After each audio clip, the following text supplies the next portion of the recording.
이것은 스승의 목소리이다. 외침과 어루만짐이다. 이 목소리가 회개하기를 원치 않는 사람들에게 말할 때에는 외침이 되고, 비록 불완전하더라도 하느님과 그분의 말씀을 찾아내려는 착한 뜻을, 하느님과 그분의 말씀을 찾아낸 다음에는 자기를 거룩하게 하려는 착한 뜻을 가진 사람들에게 말할 때에는 어루만짐이 된다. 이 사람들에게는 말씀이 친구의 어루만짐이 되고 예수의 축복이 된다. 165. 나는 고아들이 어머니를 가지기를 바란다. 298. 1945년 10월 11일 티베리아스의 호수는 물로 된 회색 종이에 불과하다. 그것은 마치 변색된 수은처럼 보인다. 호수는 너무 잔잔하여 지친 파도가 미세하게 움직인 다음에 가라앉아 버려서 그것은 거품을 일으키지 못하고 칙칙한 하늘 아래에서 회색빛 물에 섞이고 만다. 베사이다의 작은 호반에서 각자 자신들의 배 가까이에 있는 베드로, 안드레아, 야고보, 요한은 출항을 준비하고 있다. 풀냄새와 습기찬 흙냄새가 나고 코라진 쪽으로 뻗쳐 있는 초록색 숲에는 옅은 안개가 끼어 있다. 11월의 음울한 기운이 모든 것을 무겁게 내리누르고 있다. 예수께서는 어린 마티아와 마리아의 손을 잡고 베드로의 집에서 나오신다. 폴피레아가 어머니다운 정성으로 마리아의 작은 옷을 벗기고 마르지암의 옷으로 갈아입혀 마리아를 단장해 주었다. 그러나 마티아는 마르지암의 옷으로 갈아입히기에는 체격이 너무 작아서 아직 빛이 바랜 무명 속옷을 입은 채로 떨고 있다. 그래서 항상 인정 많은 폴피레아가 다시 집으로 들어가 담요 한 장을 가지고 나와 마치 그것이 겉옷인 양 그것으로 어린 것을 감싸준다. 예수께서는 그녀에게 감사를 표하시고 폴피레아는 무릎 꿇고 작별 인사를 드리고 두 고아에게 다시 한번 입맞춘 다음에 물러간다. 선생님께서 아이들을 더 갖게 해주신다면 볼피레아는 이 애들도 받아들였을 거야. 이 광경을 지켜보고 있는 베드로가 말한다. 그도 배의 걸상 밑에 따로 두었던 꿀바른 빵을 두 어린이에게 주려고 몸을 숙인다. 이것을 보고 안드레아가 웃으면서 말한다. 형도 마찬가지면서 뭘 그래. 형은 이 두 어린 것들을 기쁘게 해주려고 형수에게서 꿀을 훔치기까지 해놓고는. 훔쳤다고? 이 꿀 내 거야.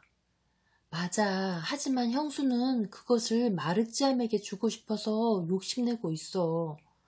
형은 그것을 알면서도 간밤에 그 빵에 곁들일 걸 훔치려고 도둑놈처럼 맨발로 부엌으로 살그머니 들어갔었잖아.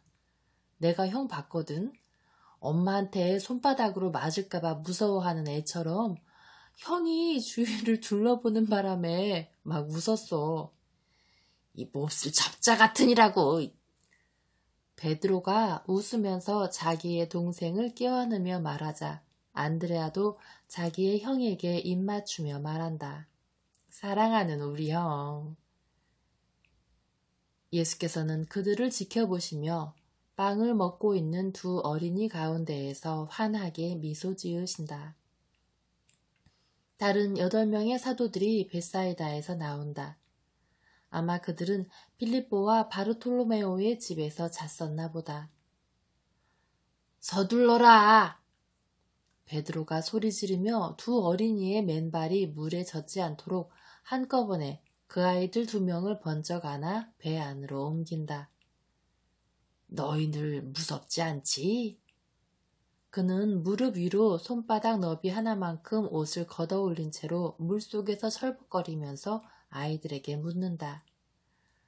아닙니다, 나리. 소녀는 이렇게 말하면서도 베드로의 목을 꼭 껴안고 함께 배에 오르시는 예수의 몸무게로 흔들리는 배에 자기를 태울 때에는 눈을 감기까지 한다. 그녀의 어린 남동생은 더 용감한지 더 깜짝 놀랐는지 한마디도 하지 않는다. 예수께서는 두 어린이를 그분께로 끌어당겨 당신의 겉옷으로 그들을 덮어주신다. 그것은 두 마리 병아리를 보호하기 위하여 펼쳐진 암탉의 날개와도 같다. 그들은 배 한 척에 6사람씩 두 척으로 나뉘어 전원이 승선을 완료했다.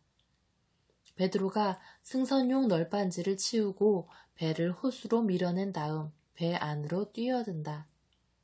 야고보도 다른 배에서 베드로와 똑같이 한다. 베드로의 동작으로 배가 심하게 흔들리자 소녀가 비명을 지른다. 엄마! 소녀는 얼굴을 예수의 가슴에 파묻고 예수의 무릎을 움켜잡는다. 이제 배는 부드럽게 나아간다. 비록 네 번째 사공인 필립보와 함께 노를 저어야 하는 베드로, 안드레아, 하인으로서는 수고스러운 일이기는 하지만 말이다. 무겁고 습한 무풍 상태 속에서 돛은 축 늘어진 채로 매달려 있다. 그들은 노를 저어야만 한다. 자네들이 노를 참 잘 젓는구만. 베드로가 다른 배에 타고 있는 사람들에게 소리친다. 그 배의 네 번째 사공인 가리옷 사람이 노질을 잘하기 때문에 베드로가 그를 칭찬한다. 힘껏 젓게 시몬! 야고보가 대답한다. 자네도 힘껏 저으라고. 그러지 않으면 우리가 자네 배를 앞지를 거야. 유다는 갤리선의 노예만큼이나 힘이 세단 말이야. 잘한다 유다. 나는 자네를 선원들의 우두머리로 삼겠네. 두 사람 몫이나 노를 젓고 있는 베드로가 확인한 다음 웃으며 말한다. 하지만 자네는 요나의 시몬의 기록을 깰 수는 없을 걸세. 난 20살 때부터 이미 이 근처 마을간 노젓기 공연에서 챔피언이었다고. 그는 활기찬 목소리로 자기 배의 사공들에게 추임새를 넣는다. 영차! 영차! 그들의 목소리가 이른 아침 아무도 없는 적막한 호수 가운데 울려 퍼진다. 어린이들은 대담성을 회복한다. 그들의 야윈 얼굴이 자기들을 껴안고 있는 예수의 양쪽에서 겉옷 아래에서 위를 쳐다보며 살짝 미소 짓는다. 아이들은 노젓는 일에 흥미를 느끼며 자기들끼리 이러쿵저러쿵 말을 한다. 난 꼭 바퀴 없는 마차를 타고 가는 것 같아. 꼬마가 말한다. 아니야, 구름 위를 달리는 마차를 타고 가는 거야. 저거 봐, 우리는 구름 위로 올라가고 있어. 마리아는 배의 이물이 거대한 양털구름을 반사하는 지점으로 내려가는 것을 보며 말한다. 아이는 살짝 웃기까지 한다. 해가 안개를 흩어놓는다. 그것은 비록 11월에 힘없는 태양이기는 하지만 구름이 황금색이 되고 호수는 반짝이며 그 구름 낀 하늘을 반사한다. 오, 아름답기도 해라. 우리는 지금 불을 향해 가고 있어. 정말 아름답다. 남자아이가 손뼉을 치며 감탄한다. 그러나 소녀는 조용히 있다가 왈칵 울음을 터뜨린다. 그들 모두가 왜 그렇게 우느냐고 소녀에게 묻는다. 소녀가 흐느끼며 설명한다. 엄마는 그렇게 힘든 가운데서도 우리를 달래주고 우리에게 기도를 가르쳐 주려고 시인지 시편인지를 말해주곤 했어요.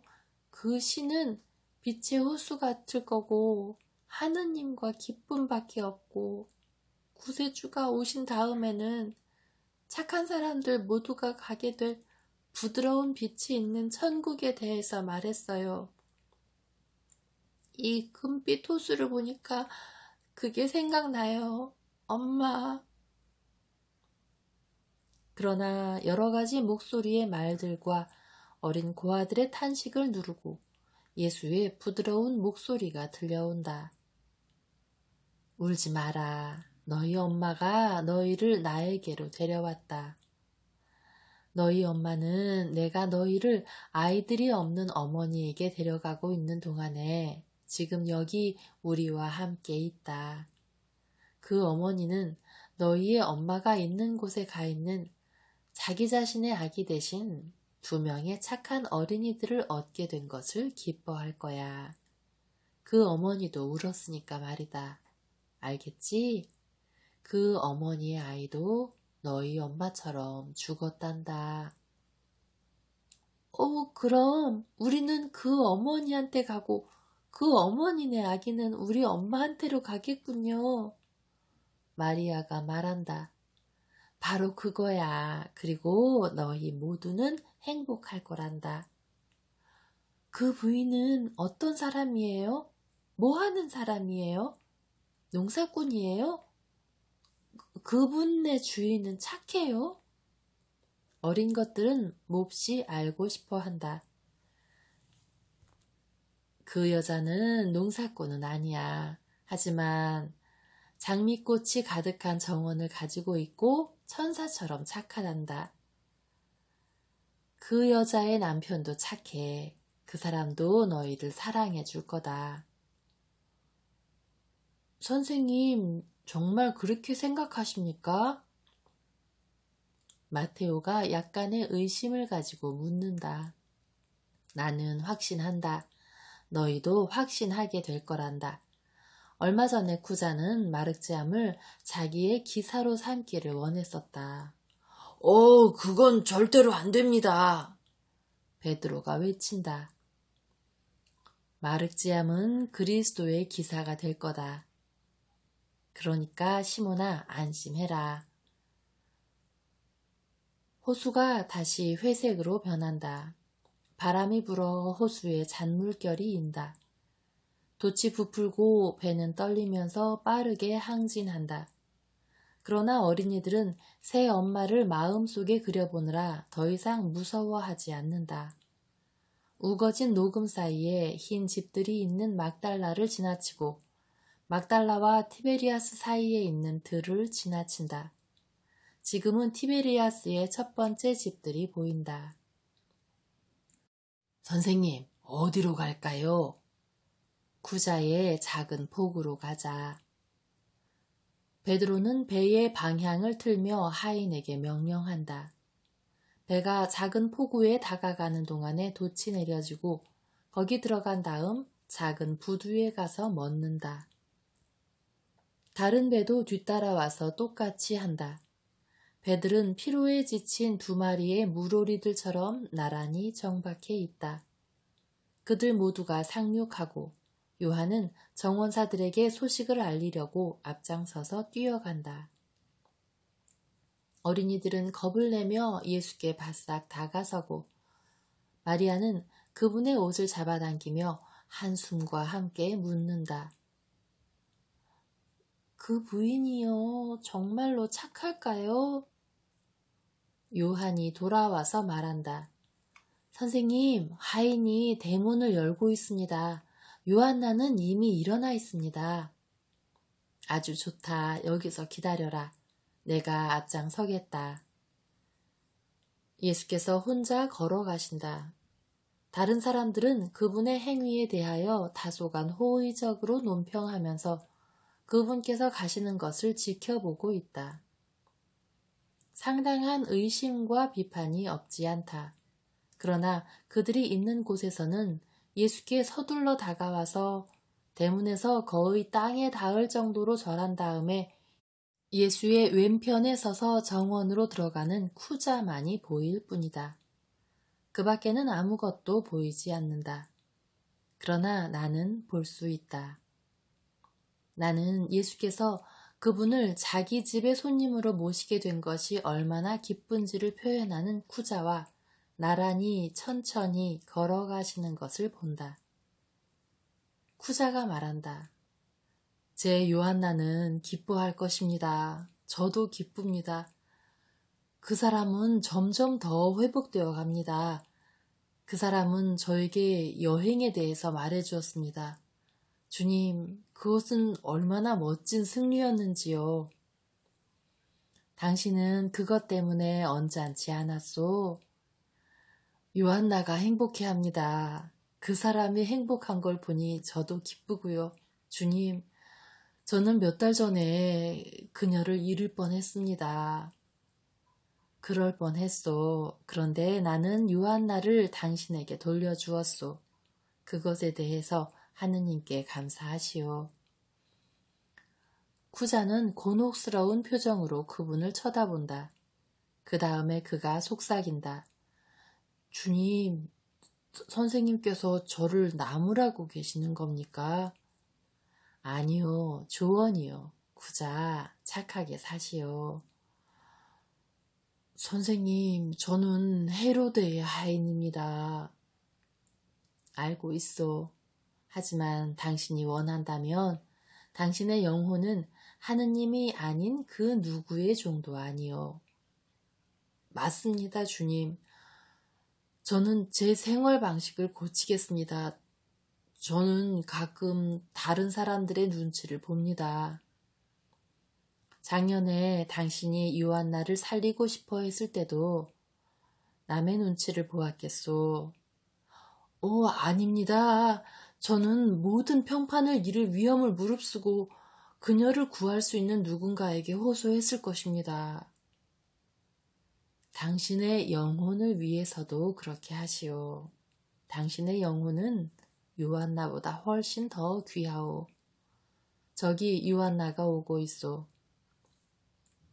두 사람은 자신들을 향하여 달려오고 있는 요한나를 향하여 걸음을 재촉한다.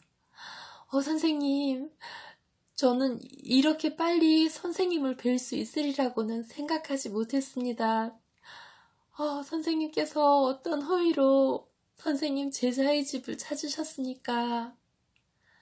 나는 도움이 필요해서 왔다, 요한나야. 도움이라고요? 어떤 도움 말씀이십니까? 저에게 말씀하세요. 저희가 할 수 있는 일이라면 저희 기꺼이 도와드리겠습니다. 그들이 이구동성으로 말한다. 어제 저녁 인적 없는 길에서 불쌍한 두 어린이를 만났소. 어린 소녀와 사내아이를. 맨발에 누더기 같은 옷을 입은 채 굶주리며 단둘이 있었는데 나는 마치 늑대들이라도 되는 양 냉혹한 마음을 가진 사람에게 쫓겨나는 것을 보았소. 그 아이들이 굶주림으로 죽어가고 있었소. 작년에 나는 그 사람에게 많은 부를 가져다 주었었는데도 그는 두 고아에게 한 조각 빵을 거절했소. 그 아이들이 고아였기 때문이었소. 무정한 세상의 길들을 떠도는 고아 말이요. 그는 벌을 받게 될 거요. 당신들은 내 축복을 받기를 원하오. 나는 당신들에게 집도 옷도 음식도 사랑도 가지지 못한 저 고아들을 위해서 사랑의 거지로서 내 손을 내미오. 당신들이 나를 도와주겠소. 하지만 선생님께서 왜 간청을 하십니까? 선생님께서 원하시는 것, 무엇을 원하시는지 저희에게 모두 말씀해 주십시오. 쿠자가 격렬하게 말한다. 요한나는 말없이 두 손을 자기 가슴에 대고 긴 속눈썹에 눈물방울을 매달고 붉은 입술에는 갈망의 미소를 띤 채 기다리고 있다. 그녀의 침묵은 말보다 더 웅변적이다. 예수께서 그녀를 보시며 미소를 지으신다. 나는 그 아이들이 어머니와 아버지와 집을 가지기를 바란다. 그리고 나는 그 엄마의 이름이 요한나였으면 좋겠다. 예수께서 말씀을 채 끝내시기도 전에 요한나는 마치 감옥에서 나오는 사람처럼 고함을 치며 자기 주님의 두 발에 입맞추려고 땅에 엎드린다. 구자, 당신의 생각은 어떻소? 당신은 내가 사랑하는 내 마음의 보석들보다 더 소중한 아이들을 내 이름으로 받아들이겠소? 선생님, 그 아이들 어디 있습니까? 그 애들에게 저를 데려다 주십시오.